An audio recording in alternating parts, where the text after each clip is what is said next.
Hey everyone, so today I'm going to show you how to freeze your credit report online using Equifax. So first things first that we're going to do here is open your Chrome browser and search for Equifax Credit Freeze.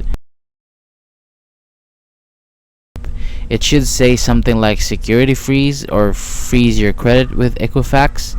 And once you're on the page, click on place a security freeze.